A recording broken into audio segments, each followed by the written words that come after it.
Beleza, tá gravando. Fala pessoal, tudo bom? Eu tentei enquadrar aqui a câmera da melhor forma possível. A gente vai falar hoje sobre isso aqui, ó. Praxis, tá? Lembrando que apesar de estar escrito à mão, acho que dá para ler, né? Não sei, é meio garrancho minha letra, né? Não ajuda muito, mas eu acho que dá para identificar. Mas para ajudar vocês, obviamente, eu vou explicar isso aqui agora. Deixa eu só vir aqui próximo da lousa. A gente vai falar aqui sobre praxis. Esses temas são muito importantes para a gente esclarecer pontos que muitas vezes não ficam claros nem para a direita nem para a esquerda. Que muitas vezes é confundido porque é tido apenas como isso aqui, união dialética entre teoria e prática. Praxis é isso, se a gente for ver? Bom, é uma palavra grega que significa ação. Tá? Então, é isso? Sim, é isso, mas não só. Porque dentro da esfera da visão marxista, a coisa ganha uma amplitude que está sustentada nessa perspectiva aqui. A ideia, por exemplo, de praxeologia e de ação humana é muito abordada por um outro autor chamado Ludwig von Mises, que em 1920 formulou uma tese que contesta completamente a possibilidade de uma economia de caráter planificado, tá? Que é basicamente a ideia que aparece direto ou indiretamente, né, a polêmica sobre isso, na apreensão de Karl Marx no Capital, e também com Engels, né, também com Engels. Bom, mas isso é uma outra história. A grande realidade é que essa palavra é preciso ser entendida hoje em dia, porque para esse cara aqui, cadê ele? É uma praxis materialista, porque, segundo Marx, é a formação das ideias. A formação das ideias onde que está, meus amigos? Está aqui, ó. Ação. É aqui que se formam as ideias. É aqui que as pessoas são... mas não só as pessoas, mas assim, o espírito humano, segundo este cara está dizendo aqui, em seu reducionismo, é determinado pelas ações que estão relacionadas a isto, conjunto de relações de produção e trabalho. Aí você fala, é sério isso? É sério que Marx dizia isso? Sim, é exatamente isso. Que redunda nisso aqui, consciência. Há controvérsias quanto a essa questão, mas poderíamos pensar que Marx admitisse uma ideia até liberal de tábula rasa. O homem é produto do seu próprio meio. Essa já é uma questão de caráter metafísico muito profunda, mas a gente está falando do sujeito que é, digamos assim, materialista e que tem influência do idealismo de Hegel, certo? Para quem conhece mais profundamente marxismo sabe disso, eu não vou explicar os pormenores, a gente está focando só nisso aqui. Mas, sim, ele tem uma influência do Hegel. Só que a consciência, na verdade, agora a influência de Feuerbach em crítica a Hegel, Marx dirá, consciência é igual a mundo, no sentido que ela é como que um subproduto das ações, e essas ações estão no conjunto de relações de produção e trabalho. E a ação transformadora que a revolução exerceria sobre essas mesmas relações estaria justamente no caráter do quê? Da mudança de consciência.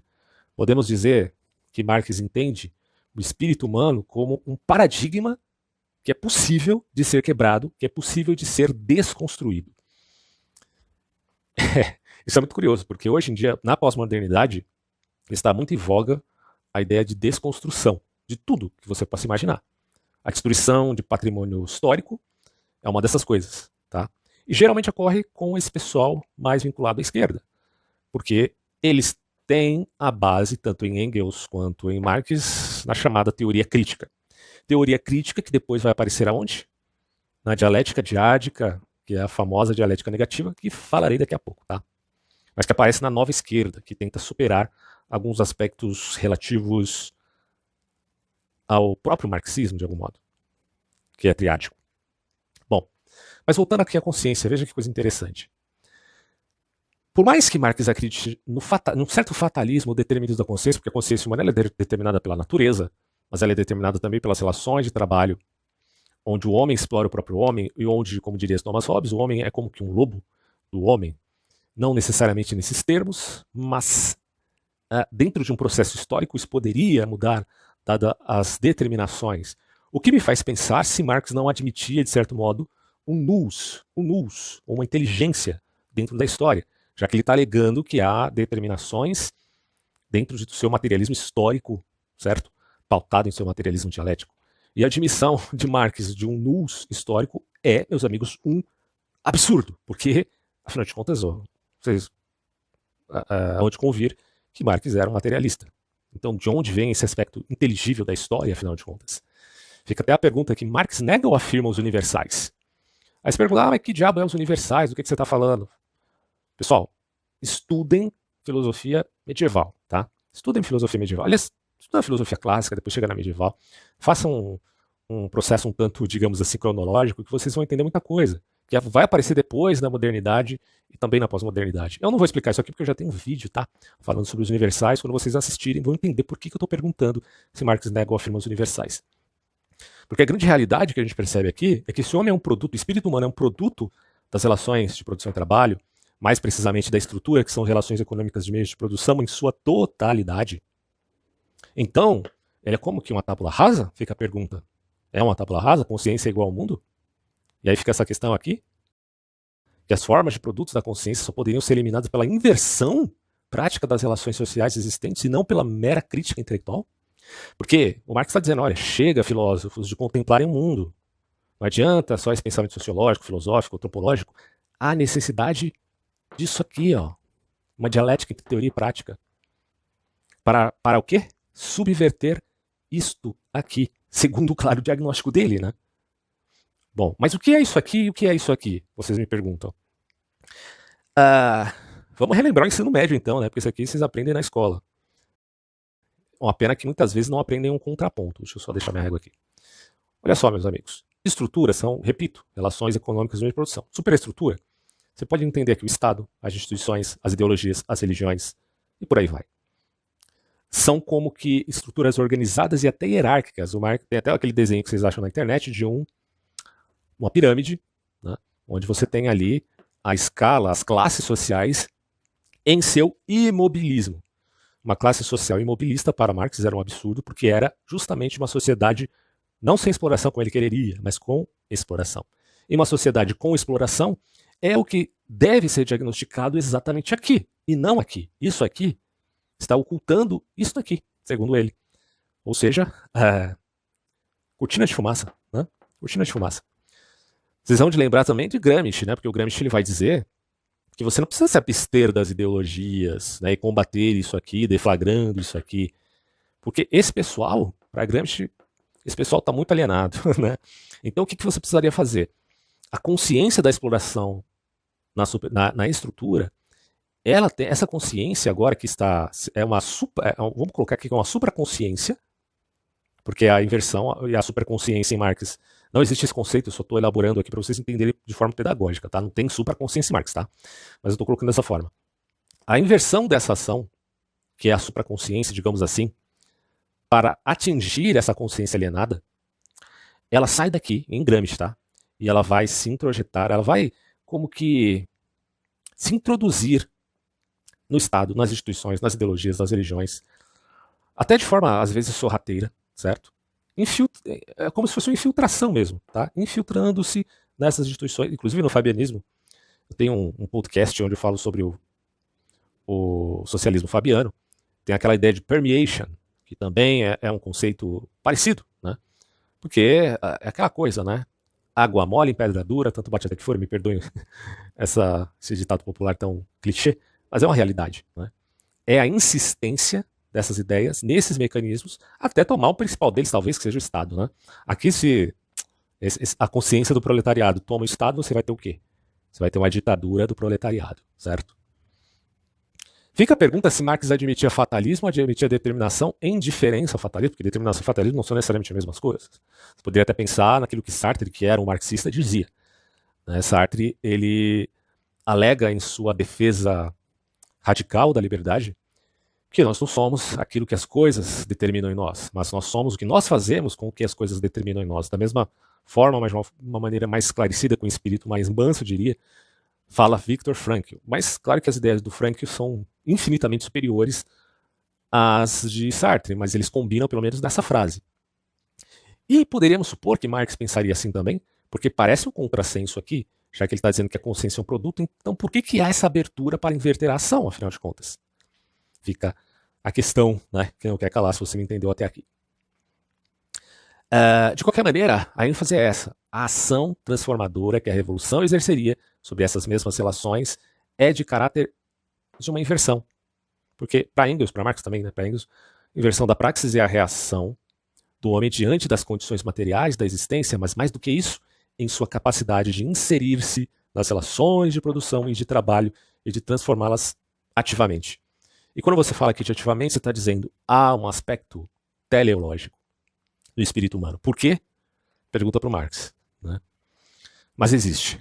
A gente vai até chegar nessa parte aqui daqui a pouco, né? Para explicar isso. Ou pelo menos tentar, né, entender esse processo.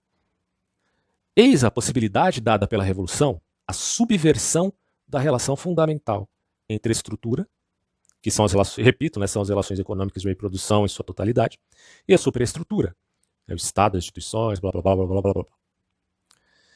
É óbvio dizer isso, a estrutura que determina a superestrutura, porque a gente está chegando aqui na consciência, ou no espírito humano que aparece aqui, mas que foi construído por aqui, segundo esses caras, tá? Há muitas discordâncias quanto a esse sentido. Já mencionei para vocês aqui a filosofia medieval, por exemplo, e a metafísica. Bom, Marx e Engels reduzem o espírito humano a mero subproduto das relações econômicas e dá aos revolucionários, porque eles têm um espírito revolucionário na teoria crítica, a incumbência de subverter esse mesmo espírito. Se o espírito humano, a consciência humana, é só isto, produto desta ação, que é um conjunto de relações de produção e trabalho, então há de se ter a oportunidade de subverter isto aqui pela inversão e pela subversão. Tá? Inversão, subversão. Esses são dois pontos fundamentais para quem admite o marxismo. Então você fala, mas isso parece até uma conspiração contra a sociedade. Bom, mas é, porque o que o Marx queria era uma sociedade sem exploração. Na teoria é bonito, só que na prática, ou melhor, na praxis, a coisa ganha outra amplitude, já que na ação, a ditadura do agente histórico, seja o proletariado ou não necessariamente será o proletariado, mas para Marx era, sempre implica no jogo da teoria das elites. E o que é a teoria das elites? Eu tenho um vídeo com PowerPoint aqui no canal onde eu explico essa questão da teoria das elites que coloca em xeque essa visão do Karl Marx. Porque, no final das contas, seja com a ditadura do proletariado, do burguês, sempre vai ter uma classe sobre a outra. Portanto, a ideia de que existe uma luta de classes no comunismo e no fascismo existe um apelo à negação da luta de classes, bom, então podemos dizer que na ditadura do proletariado, uma vez que ela é instalada, o que nós temos é um fascismo, porque ali não vai se admitir luta de classes, porque elas, em tese, não existiriam mais. Tá? E aí acaba virando fascismo, muda a prescrição ideológica, mas os frutos são equivalentes. Tanto que não é estranho quando nós comparamos Stalin e Hitler, que tem visões tão distintas, uma fascista, a outra comunista, mas os frutos são praticamente os mesmos, certo? Então, meus amigos, muito a se dizer sobre isso, mas é só uma palhinha para a gente entender o que é praxis mais profundamente dentro da visão marxista, que é, na verdade, uma subversão da ideia grega de ação como dialética entre teoria e prática.